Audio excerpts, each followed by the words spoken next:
have some question regarding the last slide. It's always the most hot topic.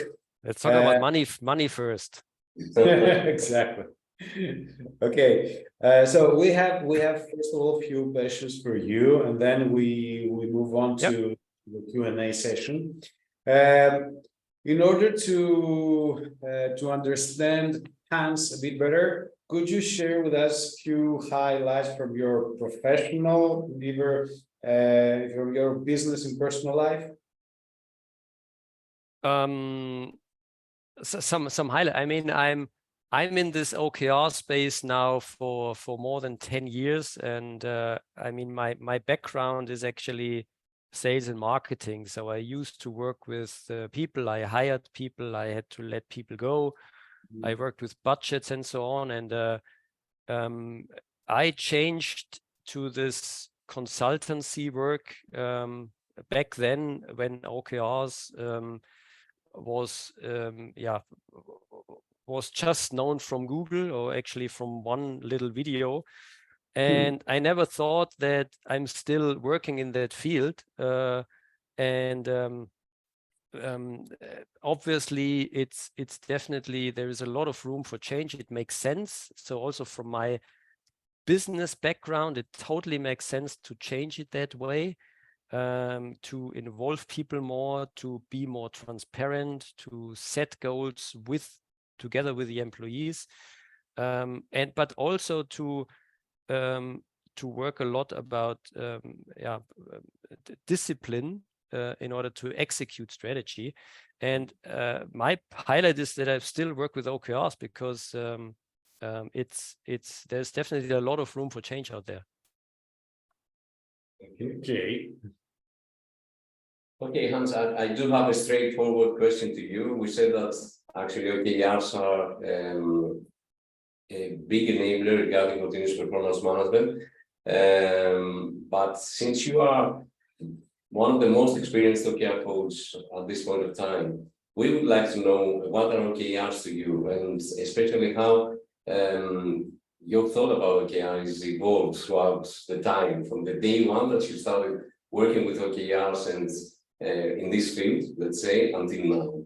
Do you see any evolution? But in general, what are OKRs to you?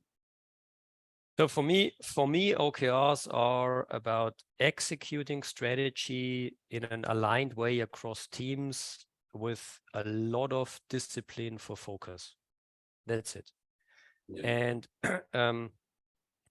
the thing I saw, and I'm still working on that because I think it's also a little bit my mission. I'm out there since quite some time. I didn't write a book. But what I saw is that in the first years of OKRs, this was just something for young startups in the tech industry. And this is not the case anymore at all. I think it's definitely useful, and it makes a lot of sense also for more traditional companies. Maybe for them, it's a little bit more change. And the second thing is that it's an open source framework. So there is no book you can apply to everybody out there. You need to adjust the framework to the individual culture and style of the company. Otherwise, I don't believe that it works out there everywhere. And I think this is where we as consultants need to stay open, that it needs to fit to the companies. However, we should definitely keep a close eye on the effect in the end. Yeah, I think this is a very good insight, and this is actually what we see also working with companies, that there is this framework actually that we're working, but we have to adjust to the needs of the company, each individual company that we are working with. So I think it's very clear to us as well. Okay, so earlier on we described to the audience that you have been working with companies such as Daimler, Munich Re, Citi, Freenow, Polestar, and many other large organizations. Could you share with us what are the main benefits that these companies got by starting using OKRs? I think it's a little bit connected to the last question, because it really is different by company, because for some companies, the reason why they wanted to start with OKRs is they needed more clarity on goals and strategy. Other companies had big challenges in terms of alignment across teams, and less silo thinking. Other companies said, well, we are very good in discussing things, we are very bad in execution. You often hear that. And especially for growing companies, it's about involving the people more and sending out more accountability. So when you think you start with like 15, 20, 30 people, 50 people, then it's a lot based on the founder or the CEO. So he or she is ruling everything. But from a certain moment on, you need to show trust to your managers, because you will have some layers in there. And as a founder or a CEO, you need to have a scalable system to execute strategy without losing power and control. And that's perfect with OKRs if you do it right. And do you have an average of time that they need to start, seeing this kind of results and benefits? 3 to 4 quarters, so about a year, I would say. So stay calm and work a lot with retros. I mean, changing people's mindset just takes time. You need to stay calm and adjust constantly. We totally agree with you. Yeah. Okay. We asked you about what are OKRs to you, but I think that it's time to ask you what is performance management to you. You said something, I think it was a very good insight, that performance management has to do with continuous talks. I really loved it, because we strongly believe that also OKRs are giving this breathing space in order to have this kind of discussions. And most of these are, let's say, more informalities, more space it is for the employees to discuss with their manager, especially if they are having these coaching skills to discuss on their performance. What else? What else is performance management to you? Well, I would say in the best case, it's about coaching and developing your people. Let them grow together with you. But also in the worst case, it's about recognizing as early as possible that some employees are on the wrong boat. The earlier you recognize it, the better it is for both, for the company and for the employee. Yeah, absolutely. Yeah, and what are the main characteristics of OKR that contribute to continuous performance management? Yeah, as I said before, I think involving people, so this bottom-up flow, which I talked about, is super important, because your employees are part of setting the quarterly goals. I think that makes a huge difference, and also it helps that these goals and how the goals are connected to our strategy just receive more clarity, and people understand it, and you talk more about it, and that just delivers more purpose. And also, as part of OKRs, we always say, and also in all books you read, do frequent check-ins, to use your one-on-ones to talk about OKRs as well, and do retrospectives when the quarter is ending. And these are all things which perfectly tie into talking continuously and more often with your people.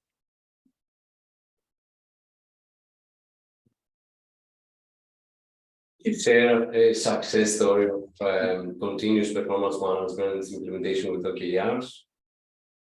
You don't have to name the company, but some examples of success stories. Maybe the one thing I was really pleased and happy about, there was one company, a German company who, remember the last slide when it was about money, and they changed basically the way they pay people from a personal bonus to something related to company success and department success. And it was exactly in January right before the COVID crisis came. So it was January, everything was still fine. You heard about it. The new year started, and then in March, April, it was March, April, where it really hit us, and people suddenly had to stay at home. So they were so afraid, and the CEO was so afraid that, oh my God, so no, we don't have personal goals anymore. What will happen? So we lose control completely because people stay at home, and so on. But what happened in the end was nothing. People really were on track because they were part of setting their Q2 and Q3 OKRs. They knew the goals. They know why we set those goals. They could connect their to-dos to the OKRs. They were really involved. So the initial fear of the CEO and the top management was actually not worth it, because it just didn't happen at all. And that's, I think, a super sign that it's working. Great. We have one more question for you, but since we have many very interesting questions from our participants, go ahead. Sure. Let's jump to these questions, and if we have time, we will ask you one more question. So the first one is that typically how many OKRs each manager should have? There's an example, for example, the CXO. So how many OKRs each manager should have? If there is an answer for that. Yeah, I would answer that way. It's not about the CXO, it's about the team of the CXO. So the team behind, the whole team behind, the department behind should have, I would say, maximum 4 objectives with maximum 3 to 4 key results. And then it's about who is owning these things. And the owner of these key results should be mainly the people reporting into the CXO. And maybe some of the key results are also owned by the CXO himself. Okay. Stavros, would you like to ask the second one? Yeah, I think the second one has to do with digital tools, and if we can share some information regarding any existing tools supporting OKRs approach, and also if there are any updates on OKRs connectivity, incorporation capacity, connected with various HR ERPs, success factors, red, etc. The market out there is huge. The short answer is that pure HR ERPs are not good in OKRs, and pure OKR tools are not good in HR on the HR side. So there are some OKR tools out there who include things like managing people's performance, doing those one-on-ones and retros quite nicely. But these are always not full-blown HR ERPs. So yeah. So with Workday, I think you are able to manage OKRs, but also it's the question of how how accessible it is for the people. You know, it has to be easy, accessible. It has to be fun to update your OKRs, the progress, your confidence level. And usually the more EAP style it is, the more unattractive it is for employees. And the more employee attractive it is, the more OKR style and with gamification it is, the less interesting it is for the HR community. So it's a little bit of a clash, I would say. Okay. Okay, we have another question from Leonidas. For example, insurance companies have complex compensation plus bonus models based on complex and interrelated targets. How would you suggest simplifying these models? How OKR helps simplicity on this kind of business? Well, I mean, I just can give an easy theoretical answer to that one, but I'd say that the insurance company should be able to clearly identify what means success from a company point of view and what means success for individual business units or bigger departments. And I think a simplification is definitely that if a company of that size is able to move away from personnel-based compensation models to a mix of company success and business unit or department success. And then certainly there is always a little bit of a clash of especially salespeople, because they think, I mean, we bring in the money, you know, we do the sales out there, but in the end, they could sell nothing without product, without marketing, without customer success. So it's all about the collaboration of different teams and departments, and the sum of all equals company and department success.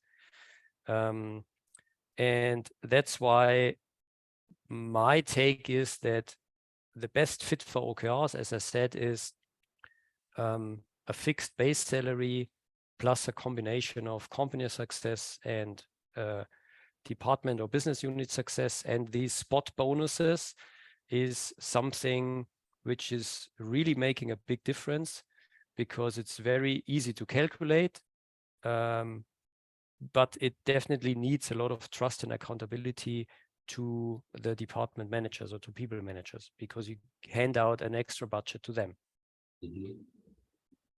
Okay. I do have one question, actually. I would like to highlight and discuss with Hans. How to convince employees to use the time-consuming OKR system? It's a little bit provocative, I don't know. But nevertheless, I think it's worth discussing it a little bit. Yeah. So, do you believe that it's time-consuming? I think in the first 2 quarters, if it seems to be time consuming, I think it's normal, because it's the initial phase. You all do it the first time. But the time effort needs to come down at latest in the 3rd quarter. So that's part of how you should be evolving the OKR approach in your company. And ideally, you bring down the time massively, quarter by quarter by quarter. And another reason to convince would be that maybe we spend half a day to set our new OKRs, but we experience that during the quarter, we have way less discussions about what to focus on, because it's simply the frame is set. Yeah. So, and I rather spend half a day in a concentrated way and have less trouble during 3 months, instead of doing a little bit here and there and here and there and rediscussing things again and again and again. Because that eats up a lot of power and energy. And that's how I would convince the employees and people. Yeah. Yeah, I think that these are very good points, and probably we have as consultants and coaches. I think that we have to highlight it a little bit more, because in many cases, probably it seems at the very beginning that it is time consuming, but in fact, as you perfectly described it, the time that passes actually gives a lot of let's say room in order to evolve a little bit more and make the whole process much more easier. Yeah. Okay. Okay, let's see. We have some other very interesting questions.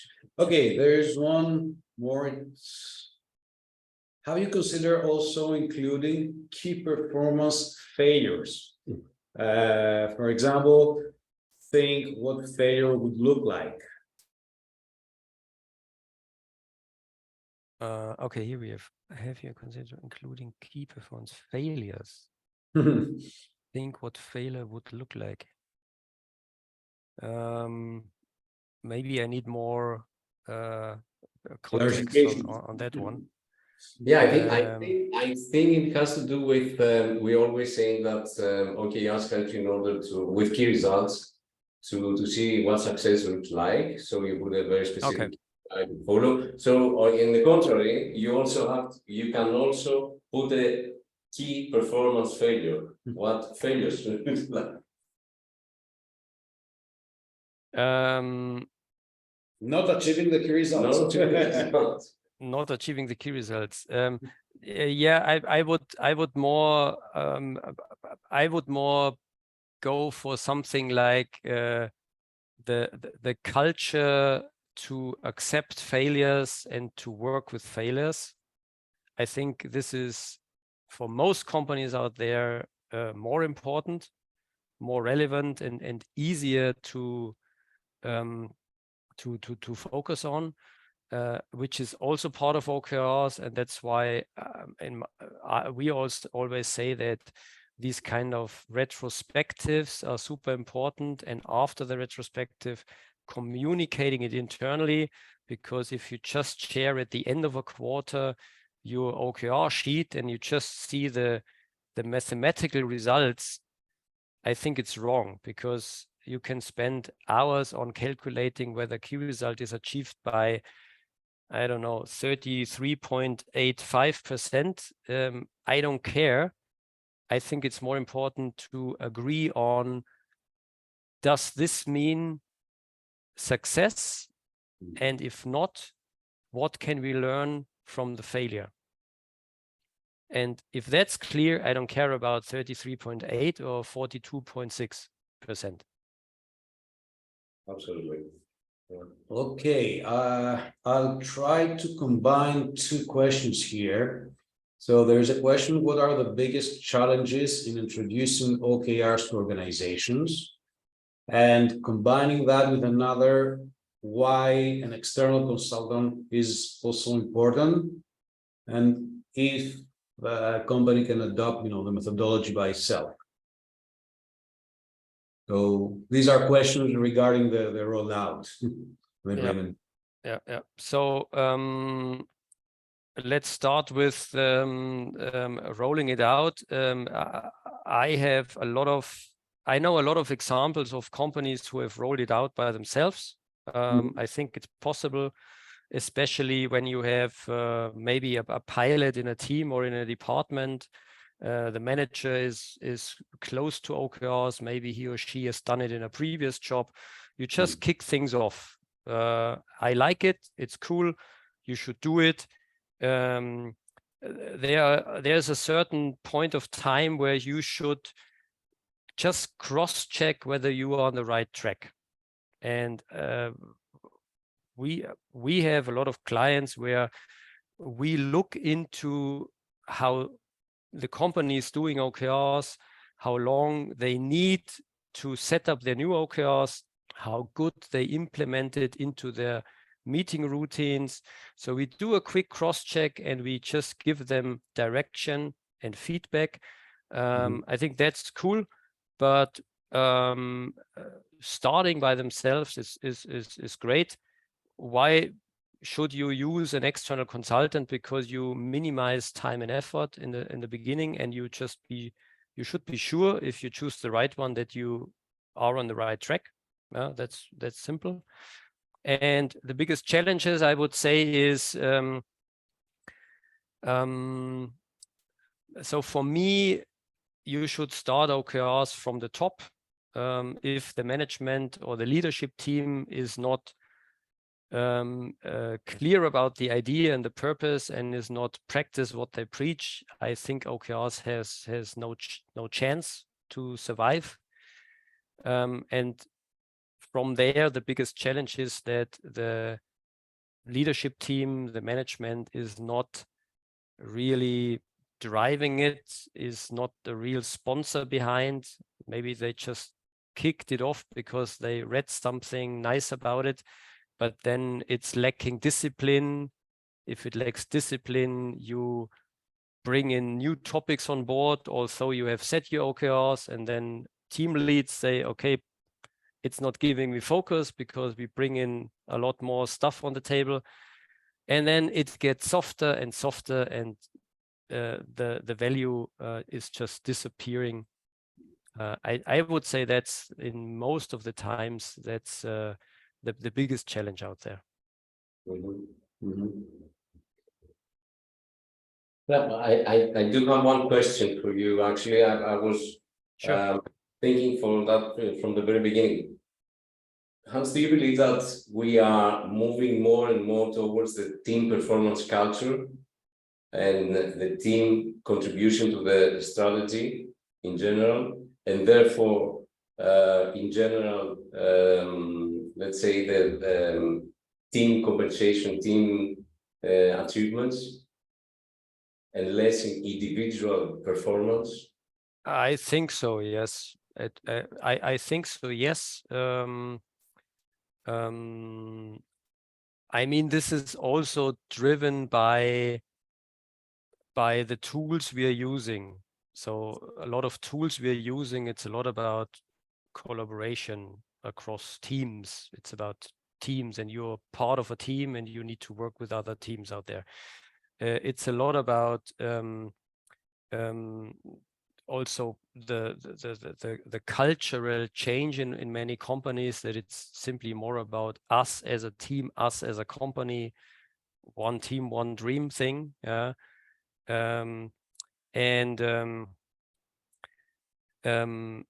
I think the trend is definitely going there.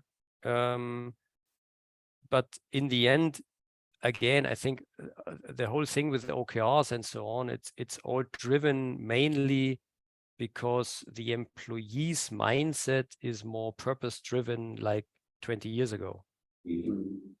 Yeah. And also, you are able to find better and easier employees if you adapt to this kind of mindset. And lots of people out there, lots of countries out there have simply a big challenge to find talents. And when your culture and when the way you work is not appealing to people, they won't sign a contract at your company. It's so simple as that. I totally agree. Yeah. Okay. Okay, we still have some questions regarding software and tools for OKRs, but I think yeah, quick one. I saw that, and I don't want to advertise so much what we are doing, but on my website there is a sub page which is called OKR software. And it's an overview. It's not anymore up to date because there are tons of software tools being released every month. but there is a special section about OKRs and CFRs. So you can just go there and have some examples. You just apply for maybe a free version and play around. So you have a quite good overview about the market. So not up to date, but at least some kind of fresh, I would say.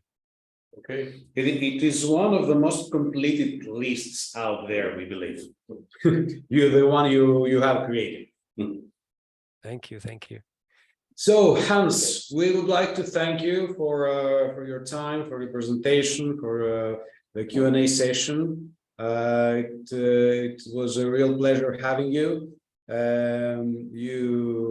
You have the experience that very few OKR coaches out there have, and we really believe that your insights were really useful for the audience.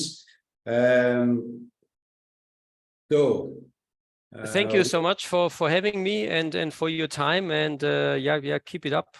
Super. Thank you. Have a nice summer. Ciao. Σας ευχαριστούμε όλους όσους συμμετείχατε για τις ερωτήσεις σας. Όπως είχαμε πει και από την αρχή, θα υπάρξει το recording και θα σας σταλεί αύριο. Σας ευχαριστούμε και ανανεώνουμε ραντεβού. Στο επόμενο τρίμηνο θα υπάρξει το επόμενο OKR altoWebinar. Σας ευχαριστούμε. Καλό απόγευμα. Ευχαριστώ πολύ.